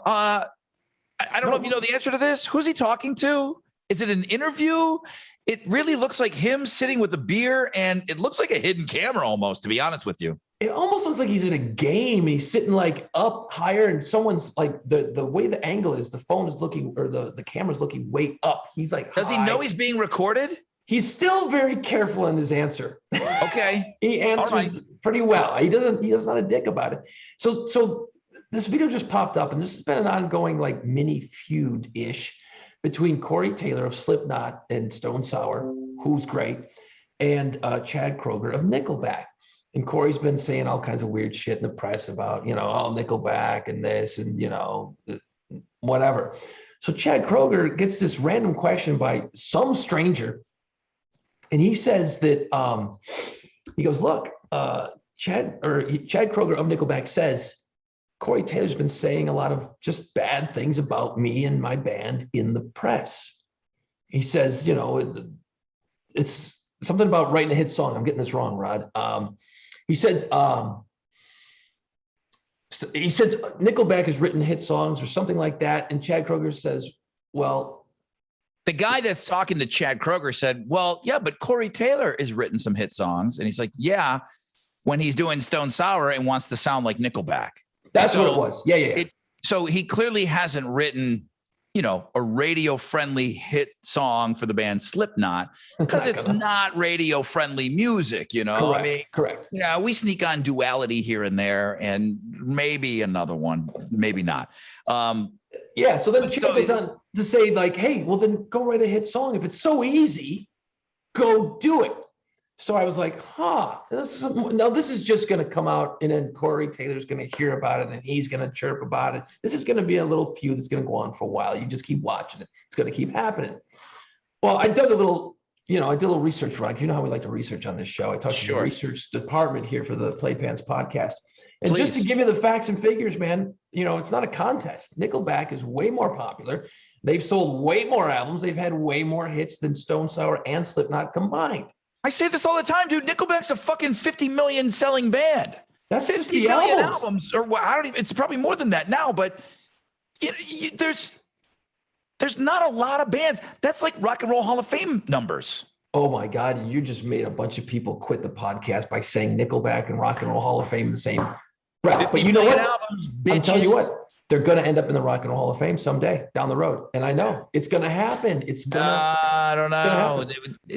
Are they influential or are they just wallpaper hit songs? I mean, was Bon Jovi influential, or did he write Wallpaper? He got in the Rock and Roll Hall of Fame, but it far outsold Nickelback. I don't know. Correct. Maybe not. Maybe I don't know. Maybe not. Maybe down the road, but way down the road. I defend Nickelback too because I don't like the internet telling me what's cool and what is not cool. And I despise people. It's like, I don't even want to open up this can of worms, but it's people going after Dave Chappelle that haven't even watched his special. There's people that are going after Nickelback and it's just, well, the internet said they're not cool. So I'm going to jump on this and I'm going to make some Nickelback jokes. Yeah, because it's easy. It's easy to pile on. They fucking wrote hit songs, man. But you're right. This kind of goes back to them becoming very, very popular. And radio, the industry that you and I are in, overplaying the band, oversaturating us with this band on multiple formats. Not a lot of bands get played on CHR, which for you top 40 radio, yeah. Top 40 radio, and alternative and rock stations, at any given time. And our at work dentist office station, Sunny, down the hall, they fucking play Nickelback. Okay. When I'm getting drilled in my dentist chair, they're playing Sunny, that's the station that switches over to Christmas music. Right. They play Nickelback. And we no longer play Nickelback. No. We do not. Now, when they go in on Throwback Thursday, they win. That's insane. That's insane. So what is it like? You got the radio wizard there, and he's awesome. Okay, you tell me all the time he loves Nickelback because he's our age. But he's just a little older than us. But he knows the number crunching, man. And you say it does great and wins every time for Throwback. Does it not have the juice to get played all the time, or is it still because Nickelback has that stink on them? You know what I mean? They're polarizing. Yes. There you go. Without getting into how radio research works, there's different numbers that you look at, and there's a burn score, meaning are you sick of it? And then there's a passion score, which how much do you like it? But how much do you dislike it? And they're so polarizing that they really are just taking it in the asshole, this band. They really are. I mean, Def Leppard got overplayed back in the day, and then it became not cool to like Def Leppard, and I didn't like Def Leppard. I was after Pyromania, I was out. It was a girl band to me. That first Bon Jovi album, Slippery When Wet, that was a chick album. I was out. That early Bon Jovi stuff is actually really good. I liked it. Nickelback, we gave them away to kind of pop. Those songs became so popular that it's like, the burn scores. Yeah. People got tired of hearing it because radio overplayed them. But you had to because there was a demand for it. The radio, people bitch about that all the time about radio. You play the same fucking, how can we burn those songs out? Yes. Because it's working, and we're That's gonna what people do want to what hear. works. People want to hear it. You can bitch about it that we burn songs out, but there's a reason for it. We're not stupid, there's a reason for it. But yeah. Well, no one called me. Where's this research? No one called me. I get it, dude. I get it, dude. Nobody called you. That means that your opinion is not in there. I understand. Okay. You wouldn't have voted for this. I get it. But Corey Taylor, I don't know. I like Corey Taylor. I've met him a couple of times. He's a really cool dude. It's awesome. I never read his book cover to cover, but he writes his books. He doesn't have a ghostwriter. He's very smart. He's very real. He talks from the hip. He's going to tell you, and it's going to just come out. And if it offends some people, it's going to offend some people. And he's not necessarily going to go out of his way to apologize for it. And he's unbelievably talented too. He just hasn't gotten to that point where he's had all of these songs like Nickelback, and they've been to the point of getting burned out. Right. No, because they got great music too. I love the Stone Sour stuff. I had Corey Taylor in the studio. It's me and him do an interview, and he sat there with an acoustic guitar and did Bother. Me and him in the studio, and I'm like, what the fuck? This is unbelievable. Yeah. He's so talented. He's so great. And I've seen Nickelback a few times back in the day. And I'm telling you what, man, you want to see a great live show? They're not playing around. They come out, they'll kick your ass. They really kick your ass live. They're great live. And they're going to play an arena. So you sit there and you think that everybody hates Nickelback. They're going to play an arena where the basketball team plays, whatever city you're in. That's still the level that they're at. I think, I don't know. They haven't put out music in a while. Yeah, it's been a minute. But when you're a promoter and it's all about making that commercial that's on the radio, and it's song hook. Jesus Christ, these guys got tunes, man. Oh my. And I make jokes because I give away tickets to Nickelback. And I said, okay, well, I guess I'm going to be the only one there. Mm-hmm. And it's packed, okay? It's full. They're an arena band still. So not everybody hates Nickelback. You can't believe everything that you see online. Most people aren't on Twitter, okay? I get it. It's super cool to bitch about shit on Twitter. Most people are not on there. You could see a ton of hatred towards a band and you're thinking, oh my God, everybody hates this band. No. The people that are on Twitter, and it's not even everybody on Twitter. It's just the loudest idiots that got nothing to do. I have to stick up for this band all the time, and I shouldn't have to. And I get shit on for sticking up for them, and there's no reason for it. They wrote huge, massive songs, and they've sold over 50 million albums. What's the problem? I get it. You guys got sick of Creed. Creed got overplayed. Bands get overplayed. It happens because they're so successful. Chad, he was never like the most handsome, best looking front man. I mean, I didn't think he was an ugly guy, but no, the ramen noodle hair was kind of weird at first, but then he cut that off. He's a good looking dude now. He took a lot of shit for his hair, and he just, I don't know. I felt like they were always pretty nice guys, and they've really had to deal with a ton of shit and then act like it doesn't bother them. They have to act like it doesn't. They get treated like fucking Winger after they got made fun of on Beavis and Butthead. Okay? That's what this is. Yeah. Winger, you want to talk about hair metal? They're probably the most talented guys of that whole group. That band, they were Rod Morgenstein on the drums. He's a fucking jazz fusion drummer. He's like fucking like one of the best drummers out there. Reb Beach and Kip Winger is this amazing musician. And they took shit because Beavis and Butthead made fun of them. That's all it takes. I'm not gonna say that it ruined their career because the hair stuff kind of went it's the way that it went, but they took extra shit. Yep. And they're more talented than all of them. They really are. It's piling on. It's the piling on mentality. Oh, you're making fun of them? It's sitting around with your buddies, right? You always got the one guy in the group that's like, and maybe it's me, is the dipshit. One guy says a joke, everyone gets a laugh out of it, and then everyone starts to pile on that guy. It's the same thing with these bands, It just takes a little bit, and the next thing, the hatred comes pouring on them. I mean, they're fucking Canadian. They're nice guys. I've met Chad numerous times throughout the years. The nicest freaking dude in the world. Totally cool. And can you imagine being, here you are. You've worked your and don't get me wrong. These guys work their asses off to get that success. He's a talented songwriting, producer, musician, all of it, right? He started bands, you know what I mean? Everything, man. He's been, he's like, talk about a guy I hate, Bill Belichick. He's like Bill Belichick in Canada. You know what I mean? Like all these bands came from him and stuff. I mean, he was responsible for so much, and he helped out a ton of bands. But think about it. You've got the money, you've got the girls, you got the hits, you got the tours, you're a rock star, you got 50 million album sales, and everybody fucking hates you, man. Like, what do you do? You get up in the morning, you put water, toothpaste, water, put it in your mouth, and you look in the mirror and go, the fuck did I do wrong? Like that would be like the money's great and I get it all, but that would drive me insane. They got to act like it's not a big deal too. I mean, they're better dudes. On occasion, they'll address it and everything. And I like that he's fighting back. Now Corey Taylor will probably be more aggressive in the ring when it comes to him and Chad Kroeger.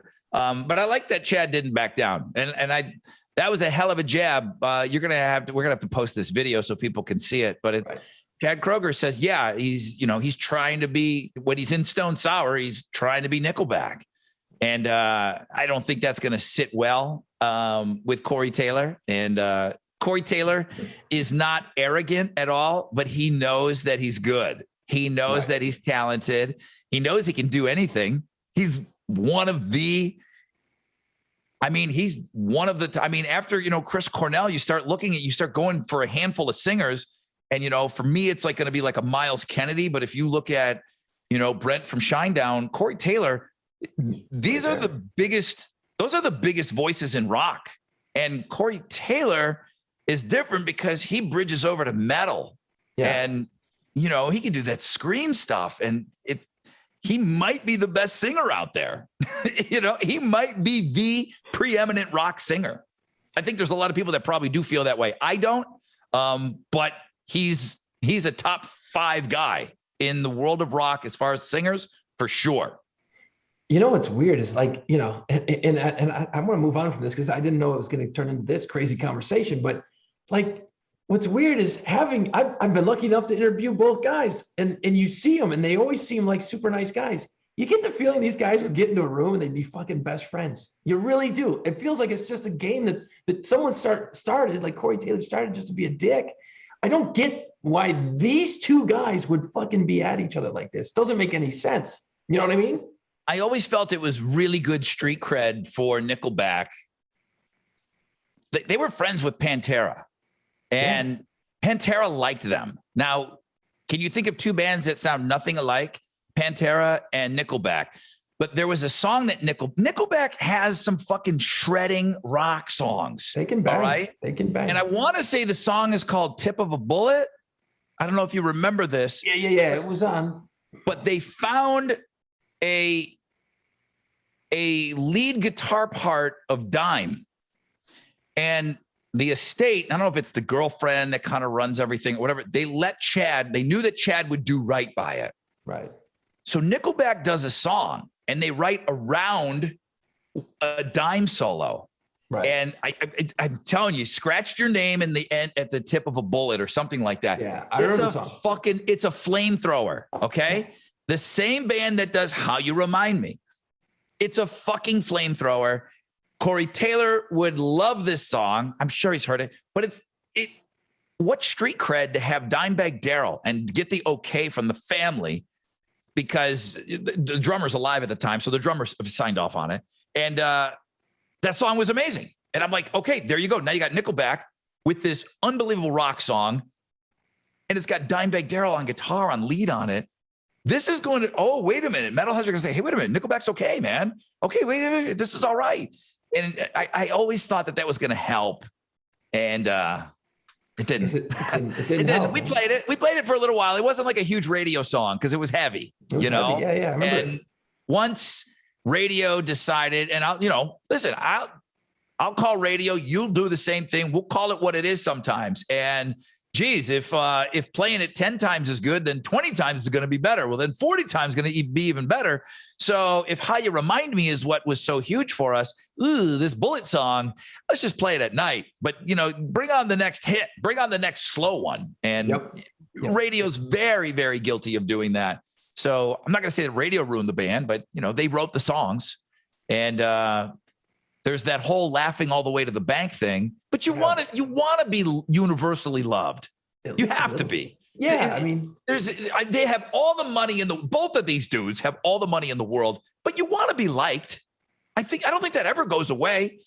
And even if you put on that front, like I don't give a hell. I don't give anything. That's what I'm rich. No, you care. You care. It bothers you. I think everybody wants to be liked. At least, but I mean, I'm not going to go out and buy a Nickelback t-shirt, but if they were to come to town, what? Fuck you. I'll go see them. Nickelback. I'm buying a Nickelback t-shirt. The next podcast, I'm wearing a Nickelback t-shirt. I'll get a Creed one.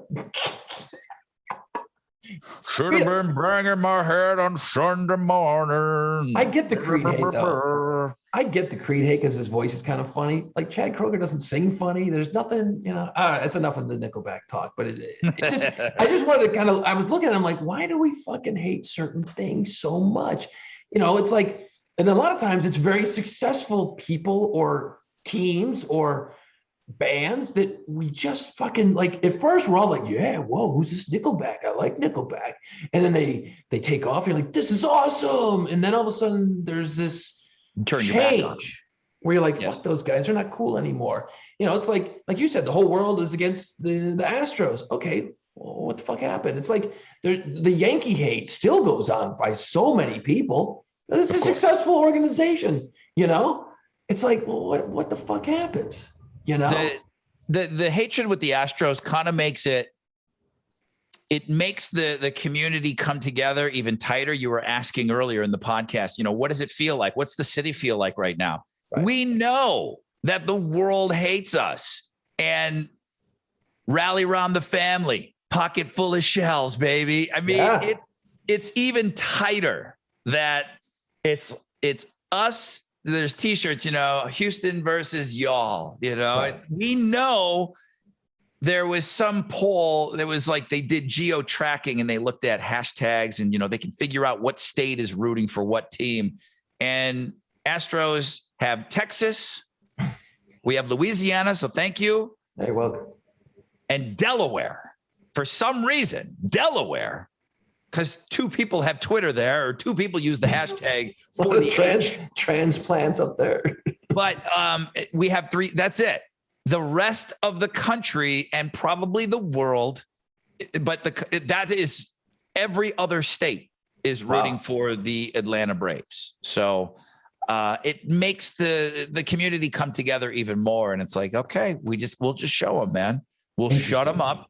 And we'll continue to keep playing and shut them up, hopefully. Right now, as this is being recorded, 5-0 Atlanta Braves over the Houston Astros. That's game one. Game one. So That's cool. I'll be at game 2 on Wednesday. And I mean, listen, these bats can get hot. It's right now we're recording. It's in the 4th inning. These bats can get hot.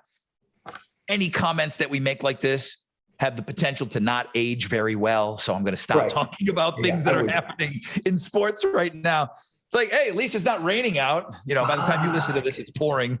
Yeah, exactly. You got to be careful of all that stuff, man. Well, Rod, let's wrap this thing out, man. Any final thoughts before you get ready for the big game tomorrow night that you're going to go to? Okay. I want one person to send me an email and say, Rod, you're fucking right. What do I want to be right about? I don't believe that Roomba does a good job and it cleans your floors. And tell me that once that thing runs around your house, you don't have to go around and get shit around and move the chairs of the legs and everything else. I want one person to tell me that it's not a game changer. I want one person to tell me that they spent money on a good one. The one that goes back, it dumps the shit and everything. I want one of you to tell me that you bought the 900 bucker. And I want you to tell me that it sucks. That's it. It's going to be one of the big, tech things for Christmas. And I feel like people spend the money on them and then they try to get everybody in on it. And it's really not as good as they say it is. Do you have a robot vacuum cleaner in your house? Dude, I'm going to save myself the time. I'm not going to send you an email. Okay. I'm just going to tell you straight up right here, right now. Come on. Fucking come on with it. Garbage. The garbage. Throw it in the fucking. Did you have a good one? You can get cheap. You can get a little cheap on me sometimes. You gotta. Oh, a lot of times I can. I got a good you got one the you got the Boomba. No. It's fucking Roomba. You got the Boomba. Bro. There was a guy on Canal Street. No. This is just as good as the Roomba, bro. No, I know where you got those shoes. Here's a Boomba. No, it's a Rolex watch. There's no 9 on it, but it's a Rolex. It's cool. It's just a new thing, you know? Did you have a good one? I got one downstairs right now that my wife is in love with. She got it through work. It was like, why does she love it? Okay, go ahead. Because we got a fucking husky, okay, and that thing sheds constantly. So there's dog hair. She's like, okay, I'll get this. It's gonna clean up the dog hair. We got hardwood floors downstairs. I'm like, okay. First thing, okay. Yes. She sets it for 9 a.m. She's got an autopilot. You got the app. You know, you can set the time you want it to take off. So she does that. 9 a.m. What's going on at 9 a.m., Rod? I'm putting together a radio show. I'm trying to fucking record every day at 9 a.m. Okay. That seems like a simple fix. Can we have that thing going in the middle of the night, maybe? Oh, no. We're sleeping in the middle of the night, Rodney. We can't do that. Is it loud? Is it okay? They don't loud enough. There's never a microphone on these commercials either. It's just gliding along, no noise, no nothing.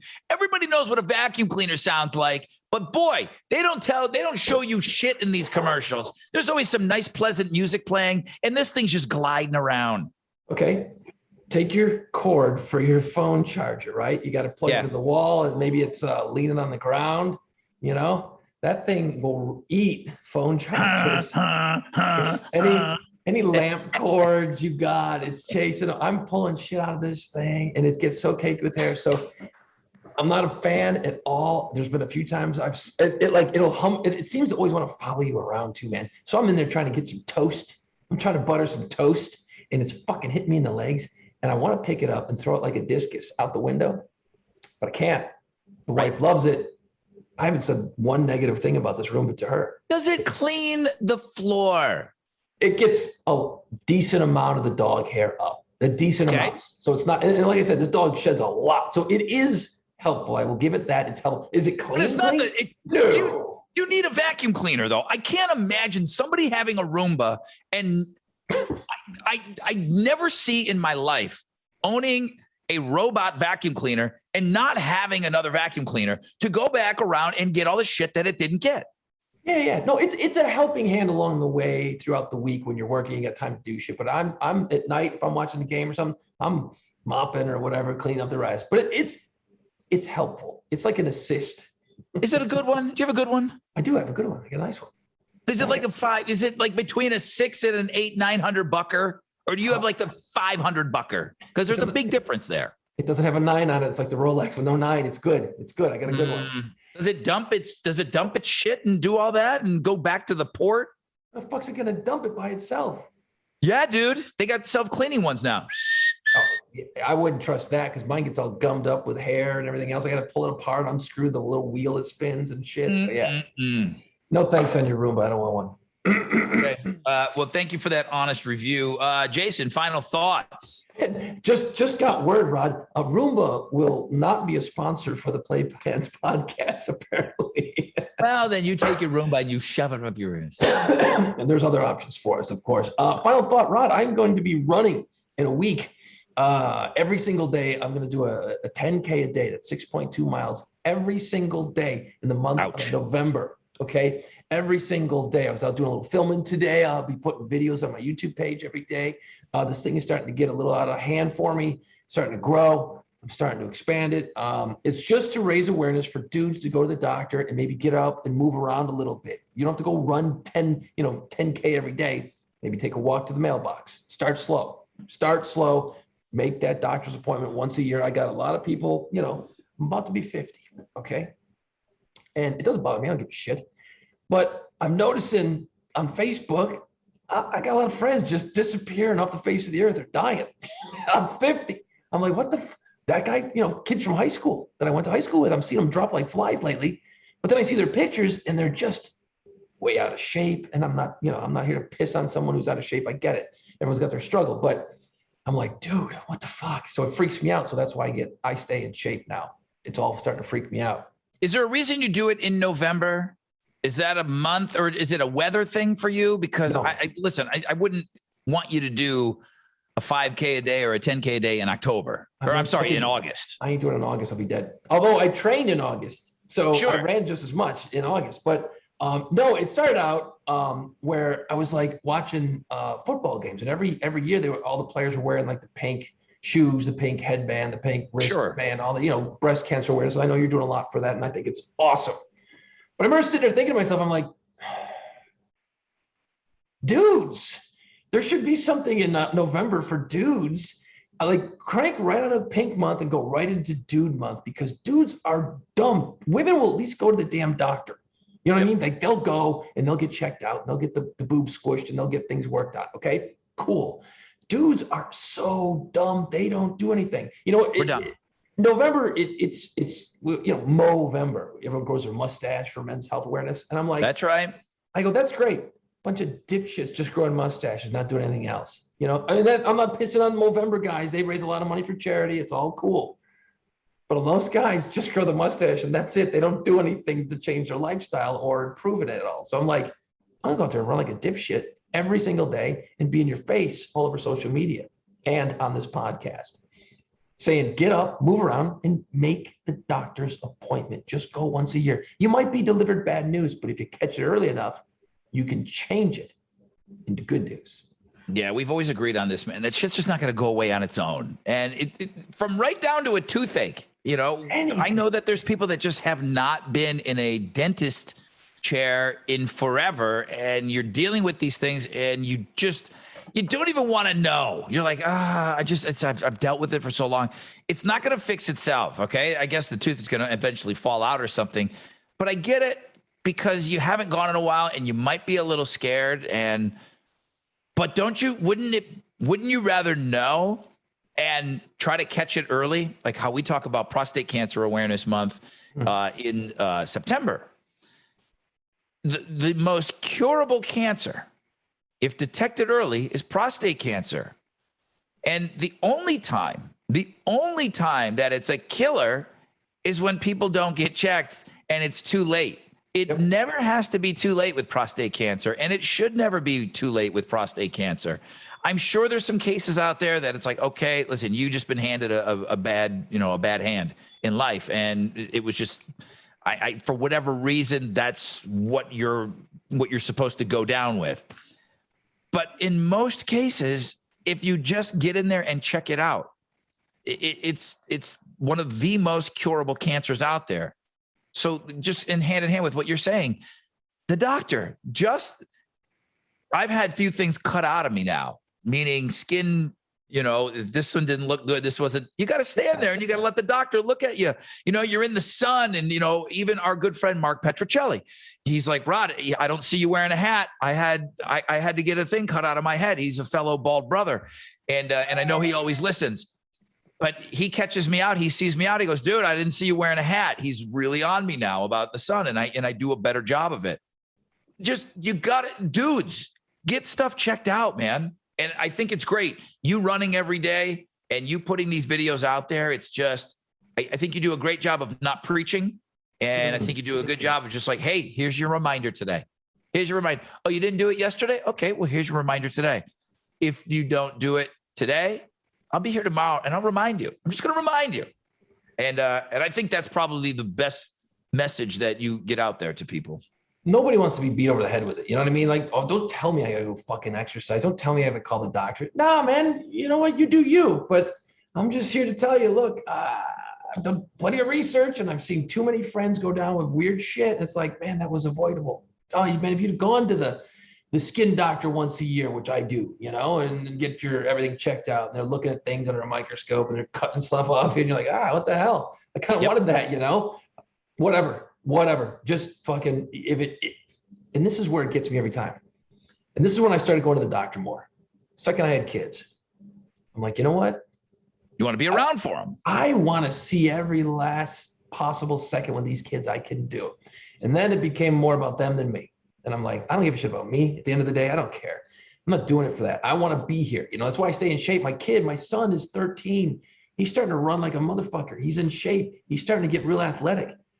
I kind of want to be able to keep up with him for a little longer. You know, I want to be able to kick the ball around and not be the guy sitting in the chair going, oh, go get him, son. No, I want to be there with him because my dad was there with me for a lot of that shit. He was younger. So it's like, man, I want to do that shit, you know? So when you got a kid, you got to do something. Stay in shape. So you start running November 1st and you'll run a 10K every day.